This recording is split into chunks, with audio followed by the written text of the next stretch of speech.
Hello and welcome to today's press conference with Prime Minister Ulf Kristersson and the President of the European Parliament, Roberta Metsola. The press conference will be available on the Swedish government's website, government.se.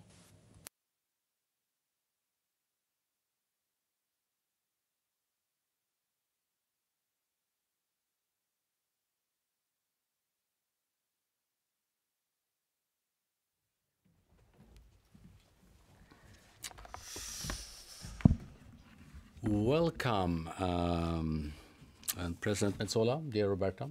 So good to have you here in Sweden, just some 100 days ahead of the European election. Exciting times in very many different ways, and important times as well. We've had a meeting and we've talked about the upcoming elections, obviously, and the need for further and increased support to Ukraine. The most important, number one topic for us right now. And we talked obviously also about the risks for interference and disinformation related to these elections. Russia's war on Ukraine has deteriorated the security in all of Europe. At the same time, the information landscape is rapidly changing and disinformation knows no borders either. So what has been seen in other national elections may also occur in Europe. Let's be aware about that. Antagonists, organizations, states or state-sponsored actors, they use political events, the national and international crisis to spread disinformation. And in Sweden, the most showing example is, as most of you know, the campaign against social services and social services responsibilities to take care for children at risk. If this information succeeds, it is polarizing and it's harmful to Sweden, but also obviously to Europe as a whole. So my message for the upcoming election is this: disinformation depends on people sharing it to have an effect. So don't share it. If something really sounds strange, it probably is strange. The purpose with this information is to create division, doubt and hatred, and thereby increasing vulnerabilities in our democratic societies. This can be exploited by interests that want to threaten and disrupt our societies and our independent decision-making. Ask Moldova, for example, about the risk with this. We need to cooperate more closely on this task. EU countries should share information and be as transparent as possible. Psychological defense is therefore an essential part of a modern total defense. It strengthens the population's ability to detect and to resist foreign influence campaigns and disinformation. Finally, the Swedish government, I do believe, is prepared for this important task. Before and during the EP election, the Swedish Psychological Defense Agency will analyze foreign electorate influence closely and will make an educational effort to citizens and to other authorities. The agency will also work closer together with the Swedish election authority, Valmyndigheten, as we say in Swedish, and participates in election networks in the EU.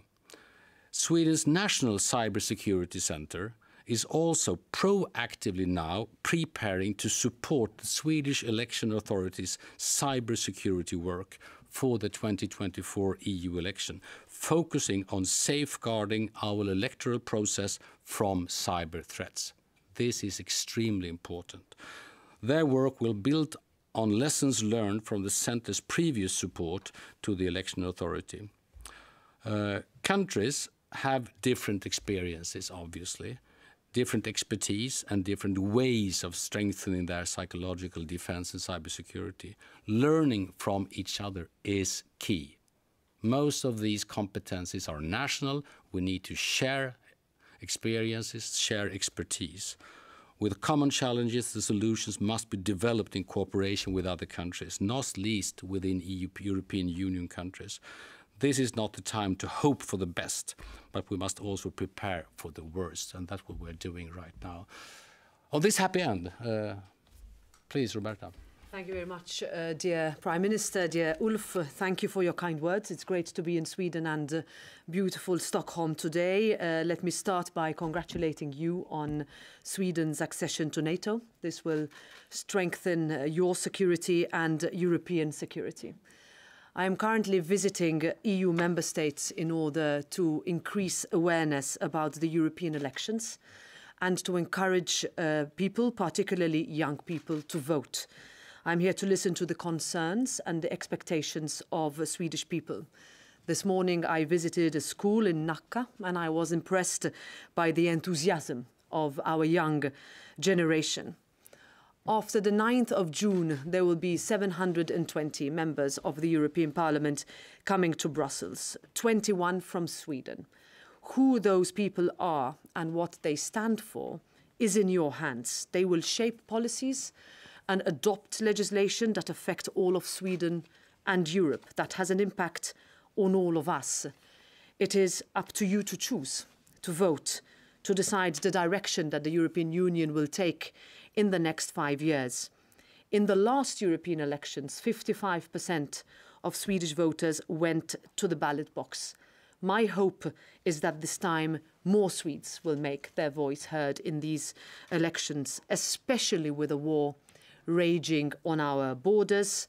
And our message is therefore this: do not let anyone else decide for you. Do not take Europe for granted. Investing in the future also means that we must make sure our economy is sustainable and that growth works for everyone. Europe's single market must be improved and strengthened, and we need to remind people of its benefits. Europe cannot fall behind when it comes to innovation. We need to support our competitiveness and our industry. Ultimately, with a strong economy, we can bring prosperity and security, because that is strategic autonomy too. As the Prime Minister said, we also discussed disinformation and the absolute priority to guarantee that the results of the European Parliament elections are not affected by malicious interference. In this area, we work very closely with national authorities, and it is a responsibility that falls on all of us. In February, we ushered in new European laws on transparency and targeting of political advertising. And just 2 days ago, the Media Freedom Act and the world's first Artificial Intelligence Act were adopted by the European Parliament. These are all legislative tools that will help us safeguard democracy and fundamental rights online. We can be proud of what we have achieved, but we must also be honest about where we could have done better, where we went perhaps too far, too fast, or where we did not do enough, where red tape and over-centralization has pushed people away. We need to underline the need to speak about Europe, and that is why I'm here today. Finally, let me also thank Sweden for its strong support to Ukraine. Sweden is one of the biggest per capita contributors of humanitarian aid, of defense material and financial assistance. Our support, and as you said, dear Ulf, for Ukraine has to continue for as long as it takes, because Ukraine is not only fighting for its survival, but also for our European values and our security. And we will remain united and stand firmly against Russia's aggression. Thank you. Thank you so much. The floor is open. Floor for some questions. Do we have any questions All here? the hands were raised immediately. Yes, we can start with TV4.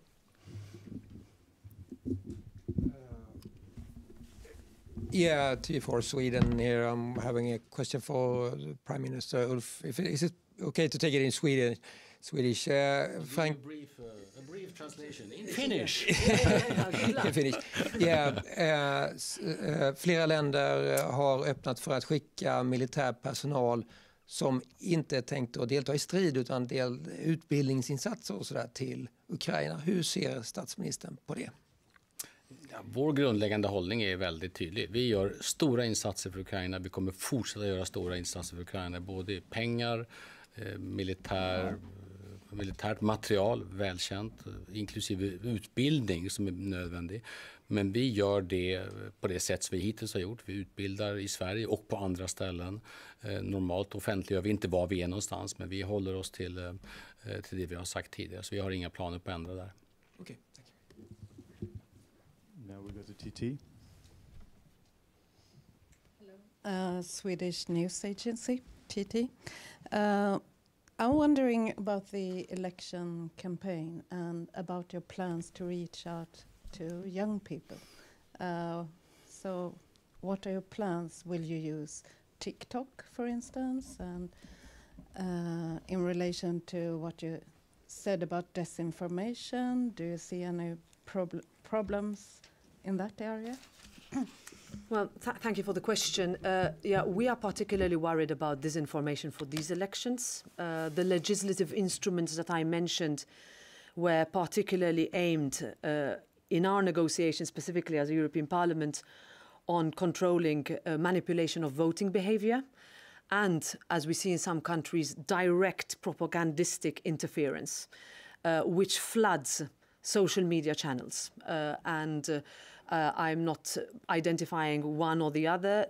In certain countries, if we talk about Slovakia, Czechia, all channels.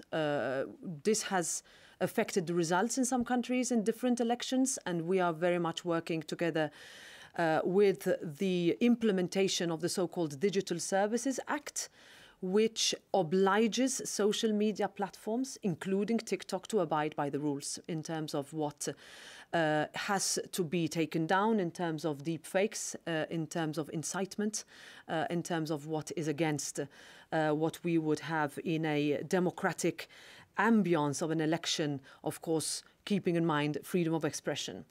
With the specific reference to TikTok, here the European Parliament, together with other institutions, has disallowed the use of downloading the app on corporate devices.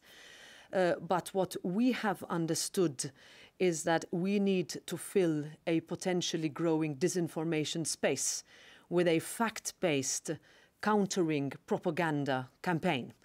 And that is what we have started to do most recently. It is fitting into my visits in each member state that does not only include meetings with prime ministers and the parliament, as I did today, but also with really speaking to young people face to face. The one question, and this has, I would say, cropped up in every single youth event I've participated in all the member states I've visited, is, realizing that this campaign, especially in those countries where 16-year-olds will vote. We have countries where, for the first time, 16-year-olds will vote, 4 of them, 1 17. New electorate, completely different type of ways that they receive the news. And as the Prime Minister said, if something looks strange, don't believe it, is one of our biggest challenges. I see it not only as the information that we get. The European Parliament has a specific profile, and the candidates will be able to run a campaign in what will be, let's say, a very, very loud one, but one where we can list the successes we've had for the past 5 years and also identify the challenges that we have. That is going to be sort of in an honest, pragmatic, realistic, pro-European campaign that tries to get to as much of our audience as possible, more than we've managed before, where we thought only some specific types of campaigning would be possible. We will have to use all the tools. If you allow me to add on to two things. First in Swedish. I Sverige har vi ju ingen lagstiftning och inga planer heller på att gå in och uttryckligen förbjuda någon enskild aktör. Utan vi har bredare lagstiftning, bredare skyldigheter för de som står bakom applikationerna. Men det är intressant att notera i den diskussionen som pågår nu internationellt om TikTok, att en app med ett innehåll som under inga omständigheter skulle vara tillåtet i Kina, men som ändå självklart anses tillåtet i västvärlden. det väcker ändå ett antal frågor om reciprocitet, om lika behandling på många olika sätt. Så jag tycker att det väcker ett antal frågor som demokratierna också måste hantera med stor respekt för yttrandefriheten i våra länder. And then I mentioned Moldova, obviously not a country within the EU, but if you ask Maia Sandu, the Moldovan president, not prime minister, president. Quite right. They are extremely vulnerable to Russian interference and also vulnerable to the fact that the EU legislation covers EU countries. So what is not allowed within the European Union might be allowed and might be used outside the European Union in a very, very damaging way. Do we have another question? If not, this closes this press conference. Thank you so much. Thank you for attending. Thanks for being here. Thank you. Tack.